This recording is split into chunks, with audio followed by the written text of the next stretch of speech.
Akibat banjir, ratusan hektar lahan sawah di Sarolangun gagal panen.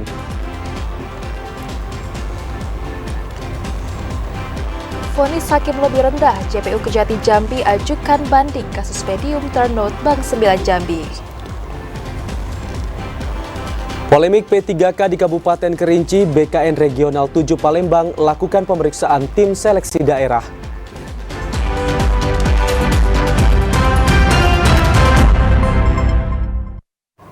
Assalamualaikum warahmatullahi wabarakatuh. Selamat sore saudara, kami kembali menyapa Anda dalam program Jambi hari ini, edisi Sabtu 20 Januari 2024. Selain 3 berita utama tadi, saudara tim redaksi kami juga telah menyiapkan sejumlah informasi penting dan menarik lainnya untuk Anda. Bersama saya Rastasya Laga. Dan saya Ahmad Solihin, inilah Jambi hari ini selengkapnya.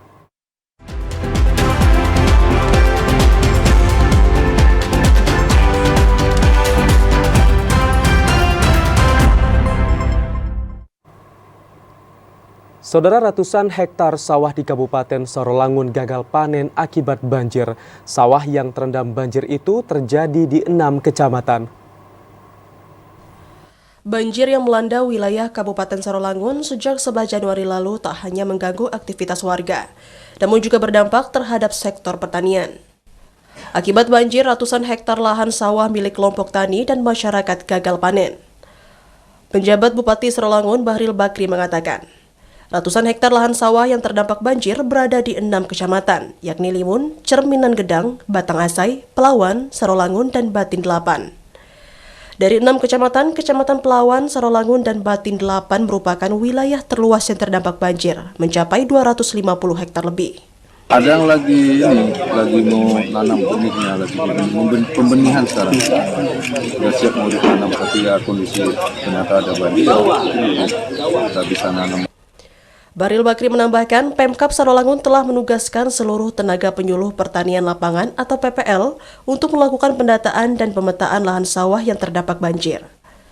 Untuk meringankan beban petani, pemerintah Kabupaten Sarolangun akan menyalurkan bantuan benih padi untuk para petani yang gagal panen. Edi Kusnadi, TVRI Jambi melaporkan. Saudara, 39 desa yang tersebar di 6 kecamatan dalam Kabupaten Muaro Jambi sudah terendam banjir, terutama desa yang terletak di sepanjang aliran Sungai Batanghari. Banjir tidak hanya merendam rumah warga, namun juga sejumlah fasilitas umum. Informasi selengkapnya akan dilaporkan langsung oleh reporter Rido Hazet langsung dari Kabupaten Muaro Jambi. Rido Hazet, silakan dengan laporan Anda. Dan saat ini saya berada di Desa Sarangburung, tepatnya di Kecamatan Jambi Luar Kota. Seperti yang kita lihat saat ini memang sedang terjadi hujan, di mana memang ketinggian air pun saat ini sudah berada di atas mata kaki atau setinggi betis seperti itu. Dan juga di sini ketinggian air bervariatif. Karena kebetulan memang saat ini saya berada di tempat yang cukup tinggi. Memang di sebelah sana ada beberapa area yang mungkin sudah hampir setinggi pinggang orang dewasa dan juga sedada orang dewasa. Dan untuk mengetahui bagaimana situasi saat ini, saya saat ini sudah bersama Kepala Dusun Desa Desa Sarangburung. Boleh silakan bergabung sama saya di sini, Pak. Ini Pak Supriyadi. Jadi Pak Supriyadi, kita ingin bertanya terkait dengan sebenarnya berapa lama sudah banjir ini terjadi di sini, Pak Supriyadi? Ini banjir hampir 2 minggu. Hampir 2 minggu banjir semakin naik. Alhamdulillah kabar hari ini mulai surut, tapi kami tidak tahu perkembangannya.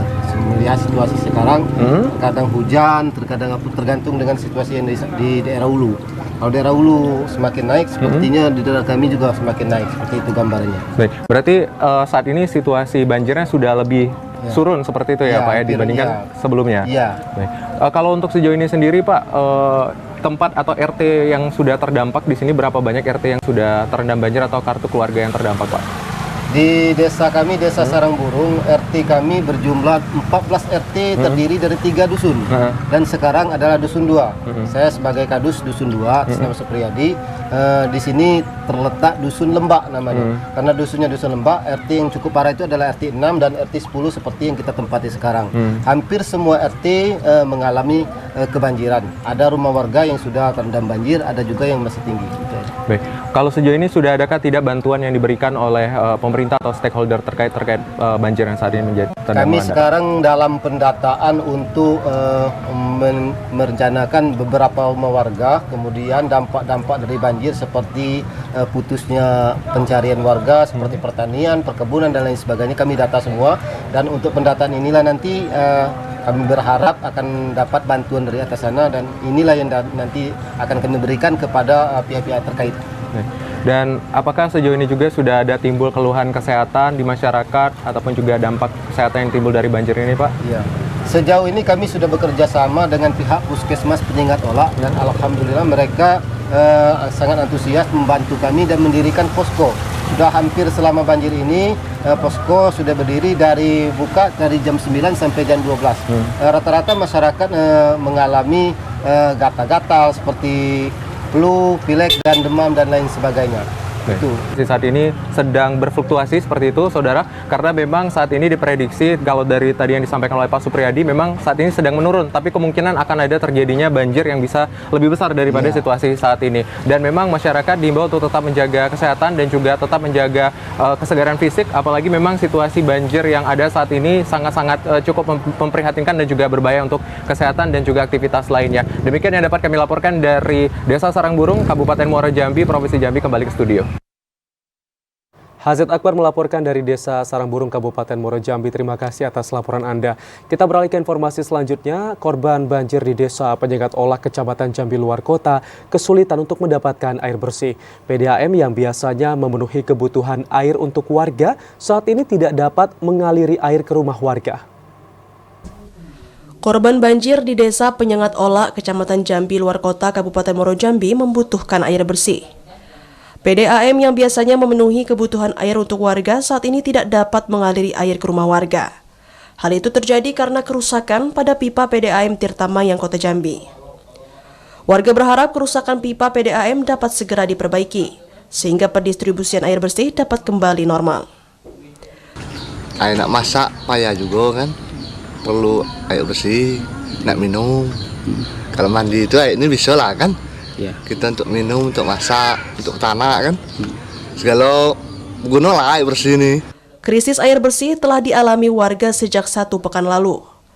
Pemukiman warga yang masih digenangi banjir dengan ketinggian mencapai 50 cm membuat warga sangat kesulitan untuk mendapatkan air bersih untuk dikonsumsi.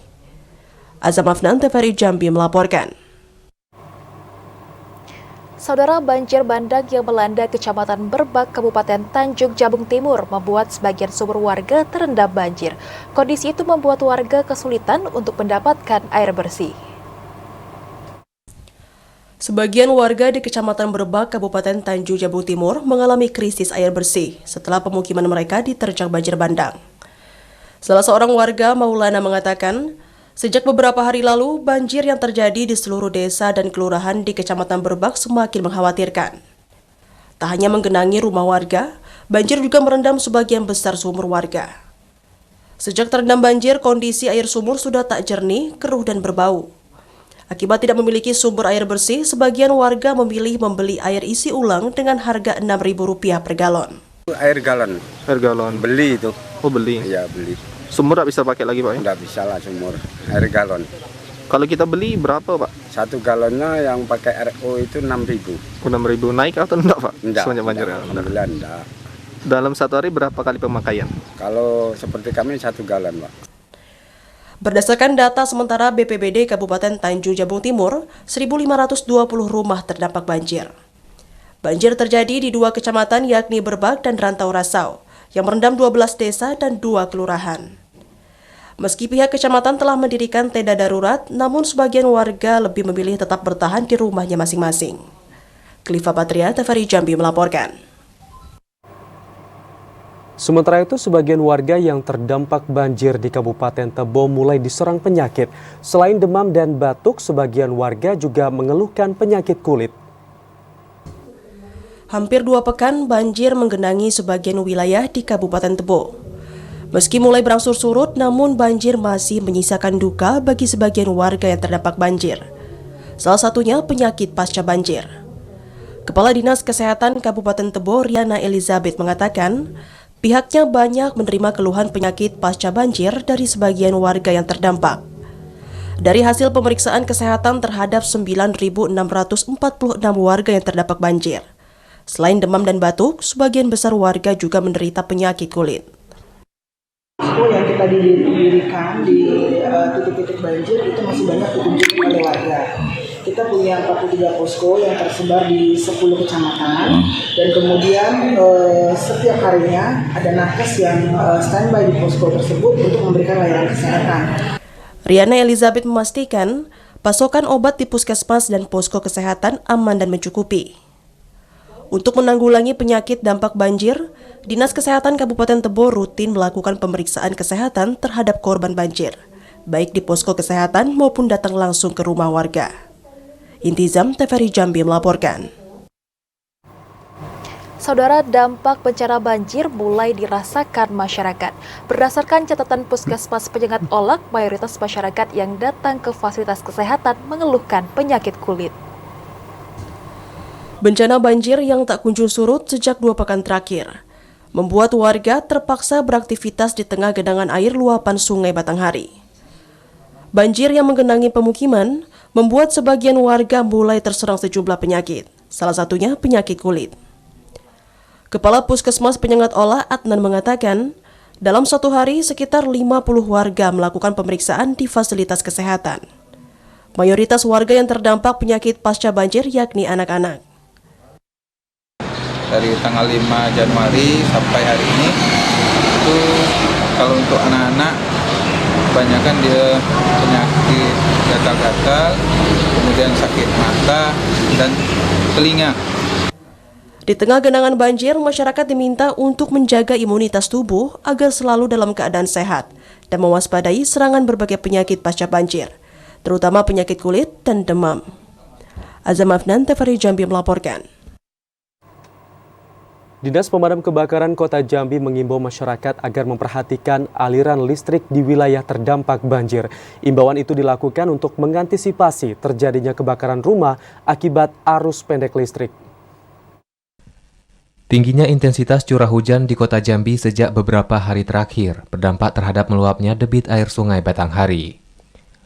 Selain menggenangi halaman rumah warga, banjir yang disebabkan luapan air Sungai Batanghari juga menggenangi fasilitas umum lainnya, seperti sekolah dan puskesmas. Kepala Dinas Pemadam Kebakaran Kota Jambi Mustari mengimbau masyarakat untuk tetap waspada meningkatnya debit air Sungai Batanghari. Selain mewaspadai peningkatan debit air, masyarakat juga diimbau untuk memperhatikan instalasi listrik di rumah. Ya, seluruh warga kami mengimbau untuk menjaga kelistrikan dan juga keluarga rentan, lansia, balita, penyandang cacat dan juga ibu hamil. Luapan air Sungai Batanghari hingga saat ini telah menggenangi ratusan rumah warga di 8 kecamatan dalam wilayah Kota Jambi. Diprediksi, banjir akan terus meningkat karena Provinsi Jambi masih berada pada puncak musim penghujan. Ashar, TVRI Jambi melaporkan. Sementara itu, Saudara, Himpunan Keluarga Kerinci atau HKK Kota Jambi menyalurkan bantuan logistik untuk korban banjir di Kabupaten Kerinci. Bantuan itu berupa bahan makanan pokok dan makanan siap saji. Memasuki pekan ketiga, banjir masih merendam ribuan rumah warga di Kabupaten Kerinci, terutama 20 desa di 4 kecamatan yang berada di seputaran Danau Kerinci. Musibah banjir kali ini merupakan terparah yang pernah dirasakan oleh masyarakat Kabupaten Kerinci. Musibah banjir itu mengundang simpati dari berbagai pihak, termasuk Himpunan Keluarga Kerinci HKK Kota Jambi yang menyalurkan bantuan kepada warga yang terdampak banjir. Pembagian bantuan dilakukan di 3 posko pengungsian, yakni Posko Pengungsian Pulau Tengah Kecamatan Keliling Danau, Posko Pengungsian Desa Kotopetai Kecamatan Tanah Cogo, dan Desa Ujung Pasir Kecamatan Tanah Cogo. Ketua Himpunan Keluarga Kerinci Kota Jambi, Adril Elvani, mengatakan, bantuan yang diberikan merupakan bentuk kepedulian terhadap masyarakat Kabupaten Kerinci di tengah musibah yang terjadi. Ya, kebetulan ini penyerahan lokasi kedua. Ya, insyaallah ya ini sudah kita sampaikan kepada masyarakat. Mudah-mudahan ini menjadi berkah, sekalipun ini tidak bisa menutupi kebutuhan mereka secara keseluruhan. Setidaknya dapat mengurangi arti kata tidak bisa mengurangi untuk untuk kesediaan mereka yang berada di lokasi ini. Adrian Elvani berharap banjir akan segera surut sehingga masyarakat dapat kembali beraktivitas. Ilwan TVRI Jambi melaporkan. KPU Kota Jambi mulai melakukan penyortiran sejumlah perlengkapan dan peralatan pemilu 2024. Informasi selengkapnya usai jeda, tetaplah bersama kami.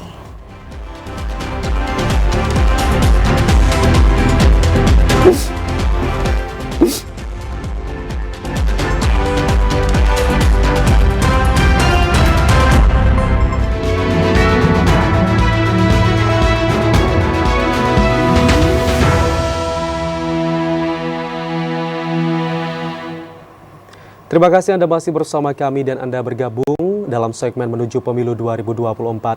Saudara, 1.010 orang melakukan pindah memilih ke Kabupaten Tanjung Jabung Timur. Pemilih tambahan tersebut akan menggunakan hak pilihnya di 713 TPS.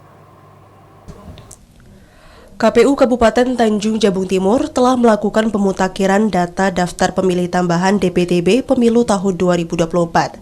Yakni berjumlah 1.010 pemilih dengan rincian 533 laki-laki dan 477 pemilih perempuan.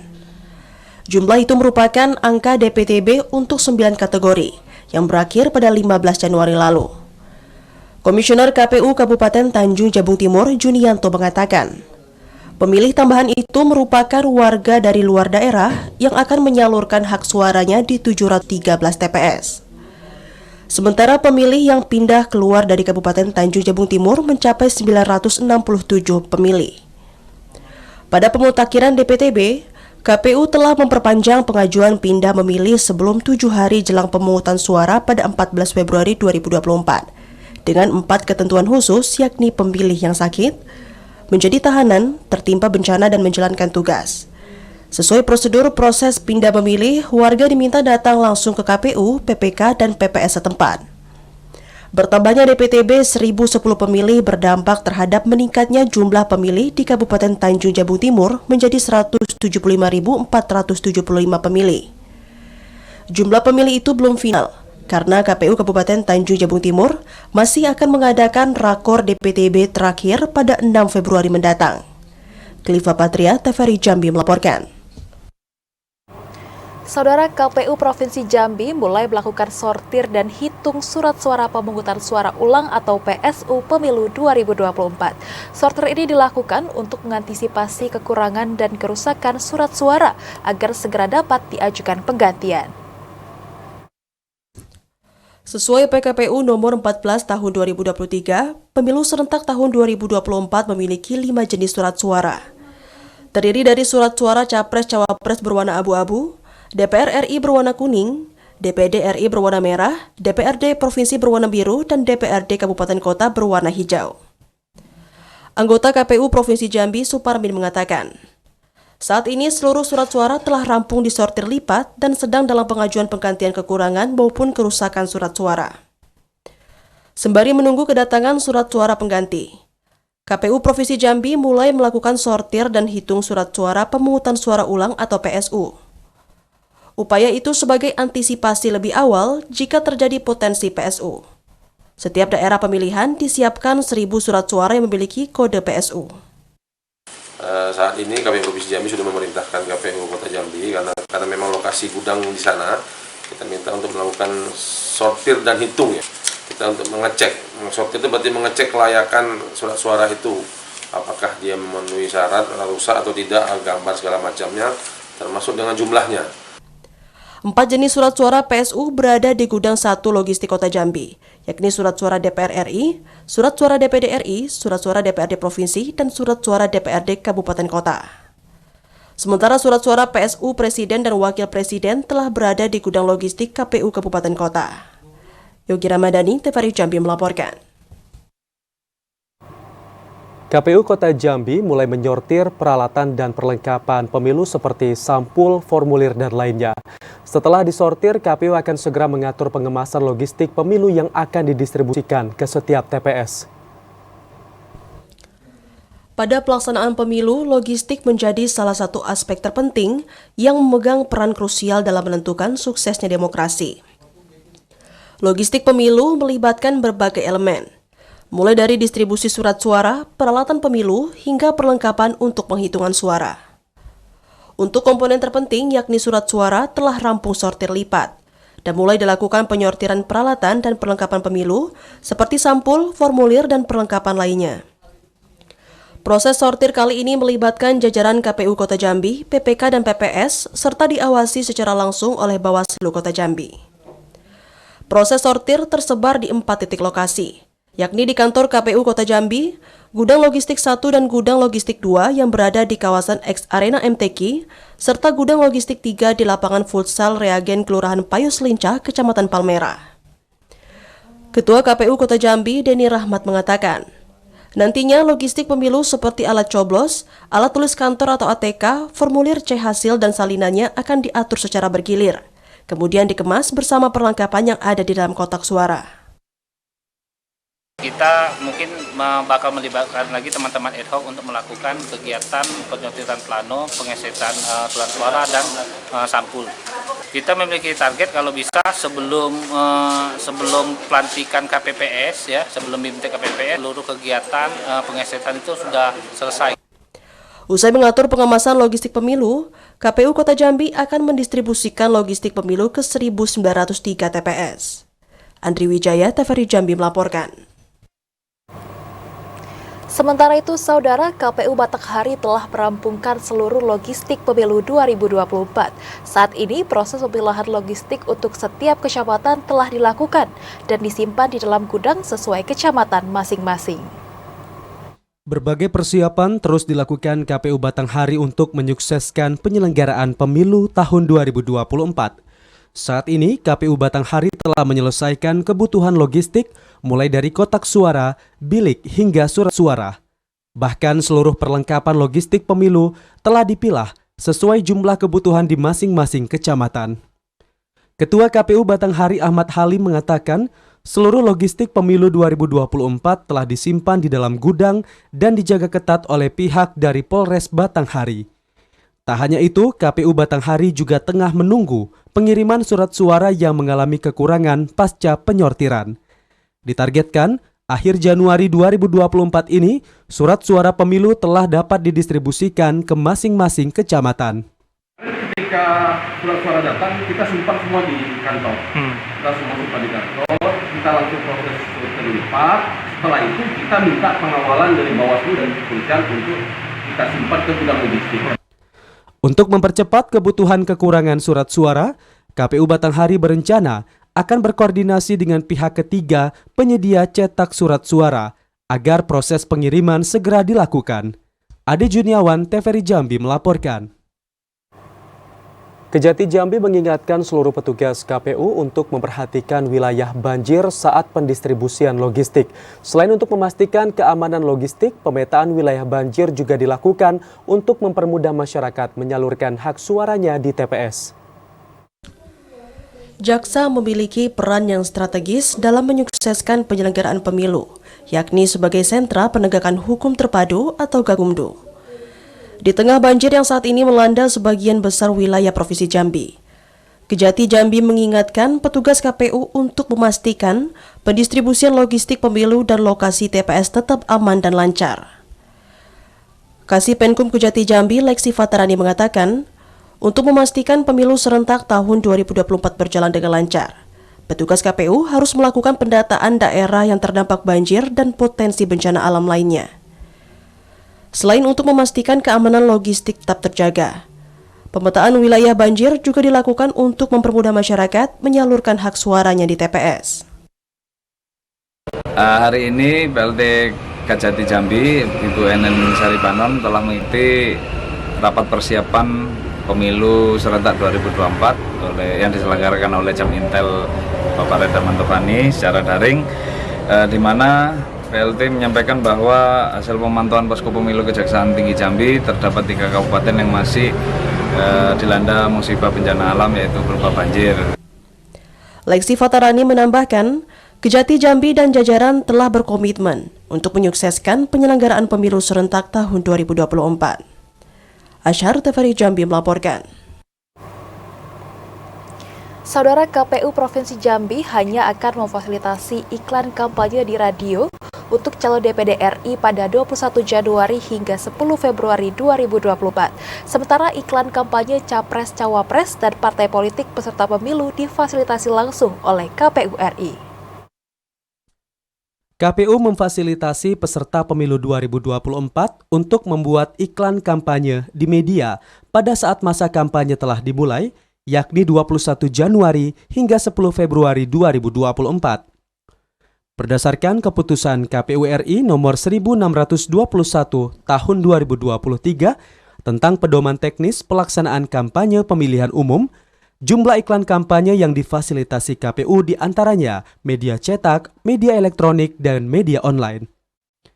Iklan kampanye pasangan Capres-Cawapres dan parpol peserta pemilu 2024 difasilitasi KPU RI.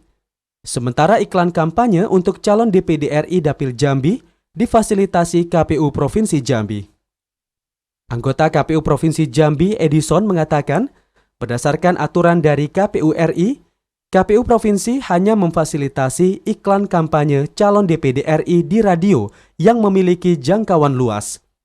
Sementara bagi calon legislatif yang ingin memasang iklan kampanye di media massa, harus mengikuti aturan yang telah ditetapkan.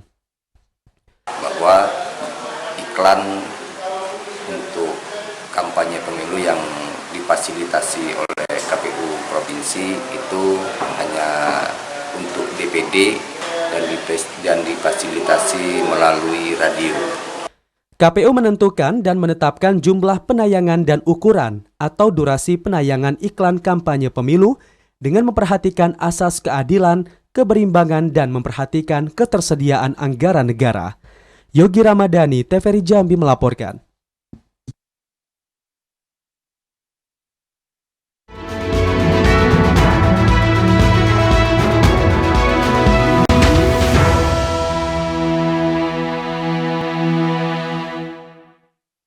Bupati Bungo Mashuri apresiasi kinerja TNI dalam penanganan bencana. Informasi selengkapnya akan kami hadirkan dalam segmen advertorial usai pariwara berikut ini. Tetaplah bersama kami.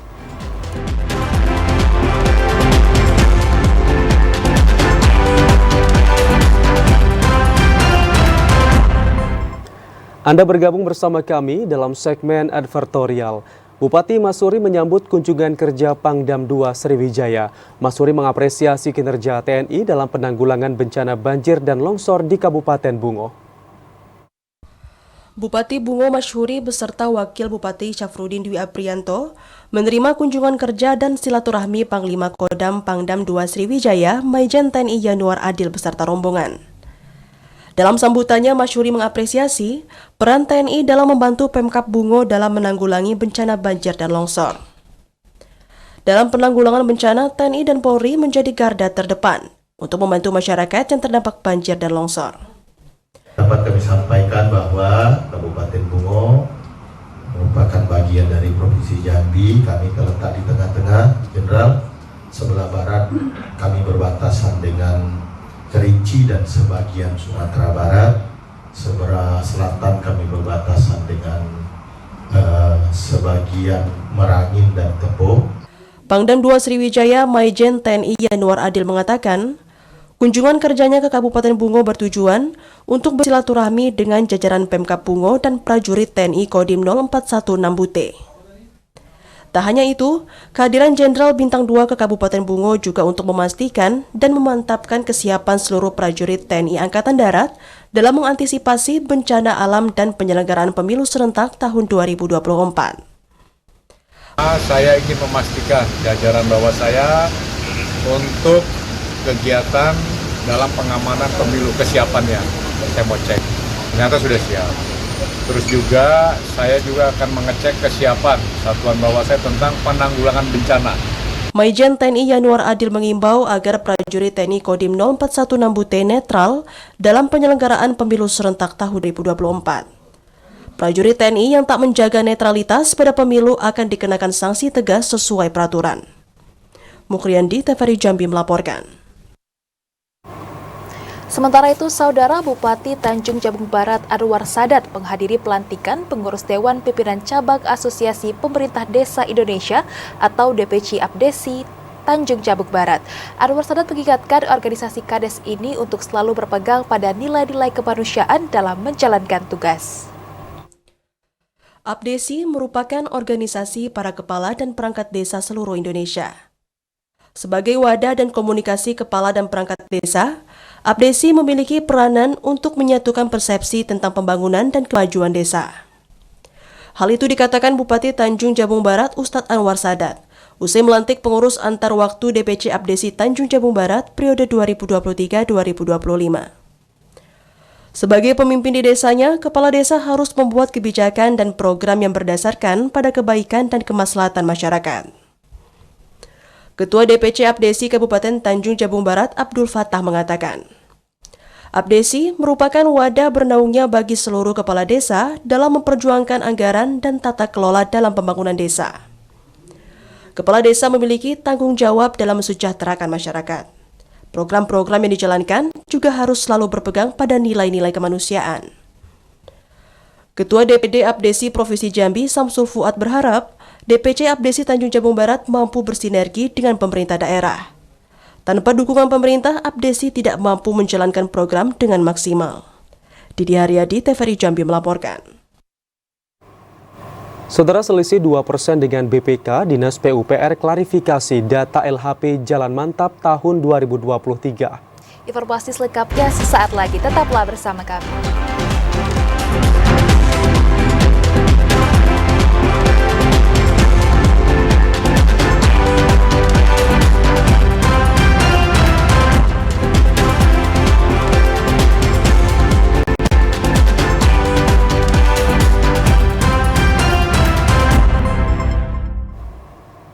Terima kasih Anda masih bersama kami di Jambi hari ini. Jaksa Penuntut Umum Kejati Jambi mengajukan banding terhadap vonis hakim pada kasus medium term note di Bank Jambi. Banding itu menyusul hasil vonis majelis hakim yang lebih rendah dari tuntutan Jaksa Penuntut Umum. Jaksa Penuntut Umum Kejati Jambi mengajukan banding terhadap putusan perkara tindak pidana korupsi dan TPPU kasus medium term note di Bank 9 Jambi. Banding itu dilakukan menyusul hasil vonis majelis hakim yang menuntut hukuman terdakwa lebih rendah dari tuntutan JPU.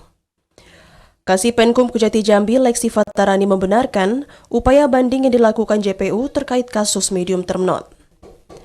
Saat ini tim jaksa sedang menyusun memori banding sebelum mengajukan kembali ke pengadilan. Pada amar putusan majelis hakim memutuskan terdakwa Yunsak El Halkon dijatuhi pidana 10 tahun penjara dan denda 500 juta rupiah. Subsidiar 4 bulan kurungan penjara dan uang pengganti 7,5 miliar rupiah. Amar putusan itu lebih rendah dari tuntutan JPU Kejati Jambi yang menuntut 12 tahun pidana penjara dan denda 1 miliar rupiah. Sementara vonis hakim terhadap terdakwa Andri Irfandi dengan tuntutan 13 tahun pidana penjara dan denda 800 juta rupiah serta uang pengganti sebesar 5,86 miliar rupiah. Terdakwa lainnya Dadang Suryanto sesuai dengan amar putusan hakim, divonis 9 tahun penjara dan denda 500 juta rupiah, serta uang pengganti 4,13 miliar rupiah. Asyhar, TVRI Jambi melaporkan. Sorotan lainnya, Saudara, hasil seleksi penerimaan P3K di Kabupaten Kerinci masih menjadi polemik yang menarik perhatian masyarakat. Menanggapi polemik itu, penjabat Bupati Kerinci Asraf mengklaim tak ada indikasi kecurangan pada seleksi P3K di Kabupaten Kerinci. Seleksi penerimaan pegawai pemerintah dengan perjanjian kerja P3K di Kabupaten Kerinci menyisakan polemik yang menarik perhatian masyarakat, terutama bagi para tenaga honorer yang mengikuti seleksi. Beberapa hari yang lalu, ratusan honorer yang mengikuti seleksi P3K kembali melakukan unjuk rasa di halaman kantor Badan Kepegawaian dan Pengembangan Sumber Daya Manusia Daerah Kabupaten Kerinci. Unjuk rasa ini merupakan aksi yang ketiga kalinya dilakukan honorer di lingkup Pemkab Kerinci dalam kurun waktu 1 bulan terakhir. Menanggapi polemik itu, penjabat Bupati Kerinci Ashraf mengaku pihak Badan Kepegawaian Kantor BKN Regional 7 Palembang telah datang ke Kabupaten Kerinci untuk melakukan pemberkasan atau pemeriksaan terhadap tim seleksi daerah P3K. Berdasarkan hasil pemeriksaan, tak ditemukan hal yang menyalahi prosedur pada pelaksanaan seleksi P3K Kabupaten Kerinci tahun 2023. Dalam pemberkasan ini, maka kesimpulan yang disampaikan oleh Kepala Kantor Regional Palembang bahwa tidak ditemukan hal-hal yang menyalahi prosedur yang dilakukan oleh panitia pelaksanaan. Ashraf menambahkan rincian hasil pemberkasan dari BKN Regional 7 Palembang telah disampaikan kepada DPRD Kabupaten Kerinci. Sebelumnya pihak DPRD Kabupaten Kerinci juga telah melakukan sidang bersama para honorer yang merasa dirugikan. Ilwan TVRI Jambi melaporkan. Pemerintah Provinsi Jambi segera mengusulkan alokasi kebutuhan tenaga P3K kepada pemerintah pusat setelah menerima surat perintah pengusulan penerimaan P3K tahun 2024. Sebelum resmi diusulkan, formasi P3K akan terlebih dahulu dibahas bersama Bapeda, BPKPD, dan Dinas Pendidikan. Setelah menerima surat perintah pengusulan penerimaan P3K tahun 2024, pemerintah Provinsi Jambi akan segera mengusulkan alokasi kebutuhan tenaga P3K kepada pemerintah pusat. Kepala Badan Kepegawaian Daerah Provinsi Jambi, Henry Zal mengatakan, sebelum resmi diusulkan, formasi P3K akan terlebih dahulu dibahas bersama Bapeda, BPKPD, dan Dinas Pendidikan. Pembahasan itu harus dilakukan karena penerimaan P3K sangat berkaitan dengan kemampuan keuangan daerah. Jumlah kebutuhan P3K akan disesuaikan dengan kondisi anggaran daerah agar tidak membebani APBD. Untuk tahun 2024, pengusulan P3K masih akan fokus pada 3 formasi, yakni guru, tenaga kesehatan, dan tenaga teknis. Terkait itu, dalam waktu yang dekat ini, insya Allah kami akan rapat dulu bersama dengan Bapeda, Diknas, terus BPKPD dalam rangka untuk menginventarisir berapa jumlah yang mesti kita usulkan, karena itu berkaitan dengan anggaran yang akan digunakan untuk gaji terkait dengan P3K untuk tahun 2024. Pengusulan penerimaan P3K tahun 2024 akan dilakukan pemerintah Provinsi Jambi paling lambat pada 31 Januari mendatang. Randy Arta, TVRI Jambi melaporkan. Dinas PUPR Provinsi Jambi memberikan klarifikasi perbedaan data jalan mantap antara Pemprov dengan LHP BPK. Selisih 2% LHP kinerja penyelenggaraan jalan itu terjadi karena pemeriksaan BPK dilakukan sebelum berakhirnya masa pekerjaan. Dinas PUPR Provinsi Jambi memberikan klarifikasi perbedaan data jalan mantap tahun 2023 antara Pemprov Jambi dengan laporan hasil pemeriksaan BPK tentang kinerja penyelenggaraan jalan. Kepala Dinas PUPR Provinsi Jambi Muhammad Fauzi mengatakan, 77% LHP penyelenggaraan jalan BPK merupakan capaian kinerja pengerjaan jalan mantap hingga pertengahan November 2023 atau saat pemeriksaan dilakukan.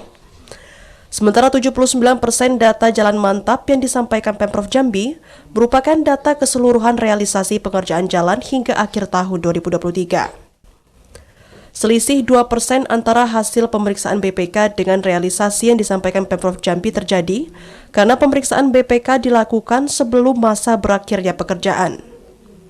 Muhammad Fauzi mengklaim, dari target pekerjaan jalan yang dilakukan pada tahun 2023, hampir seluruhnya terrealisasi.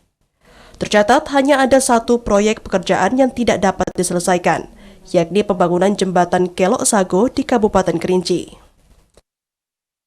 Kemarin kita kan target kita sampai dengan akhir tahun ya, 2023. Di saat mereka melakukan pemeriksaan, turun ke lapangan kan pekerjaan masih berjalan. Ada miss di situ. LHP tentang kinerja penyelenggaraan jalan merupakan indikator baru yang dilakukan BPK untuk menjamin pelayanan dasar bagi masyarakat dapat dipenuhi oleh pemerintah daerah. Redi Arta, TVRI Jambi melaporkan. Beralih ke informasi lain, pengurus wanita olahraga seluruh Indonesia Perwosi Provinsi Jambi periode 2023 hingga 2027 resmi dilantik. Pengurus Perwosi diharapkan dapat meningkatkan wanita untuk giat berolahraga. Sabtu pagi, pengurus wanita olahraga seluruh Indonesia Provinsi Jambi periode 2023-2027 resmi dikukuhkan dan dilantik oleh Ketua KONI Provinsi Jambi Budi Setiawan di Rumah Dinas Gubernur Jambi. Penasihat Perwosi Provinsi Jambi Hesnidar Haris mengatakan, kehadiran Perwosi harus memberikan manfaat kepada masyarakat dan meningkatkan semangat wanita untuk giat berolahraga.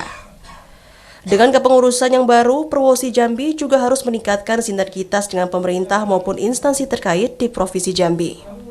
Ini sudah dikenal masyarakat dan sebenarnya para wanita ini sangat banyak kiprahnya di bidang olahraga, bahkan mengharumkan nama Provinsi Jambi. Berbagai programnya ke depan tentu saja dengan kepengurusan yang baru akan lebih banyak lagi program untuk masyarakat olahraga.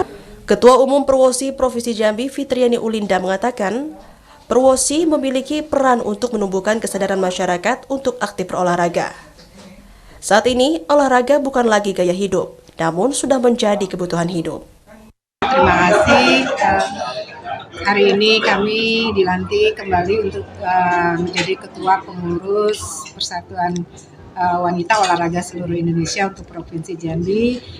Ya, ini adalah periode yang ketiga. Berharap akan tumbuh generasi-generasi dan kader-kader berikutnya. Fitri Ulinda berharap anggota Perwosi Provinsi Jambi aktif memberikan edukasi dan pemahaman kepada masyarakat akan pentingnya olahraga untuk kesehatan. Joko TVRI Jambi melaporkan. Demikian Jambi hari ini, terima kasih atas perhatian dan kebersamaan Anda. Dan akhirnya saya Ahmad Solihin. Dan saya Nastasya Laga bersama seluruh kerabat kerja yang bertugas pamit undur diri. Wassalamualaikum warahmatullahi wabarakatuh dan sampai jumpa.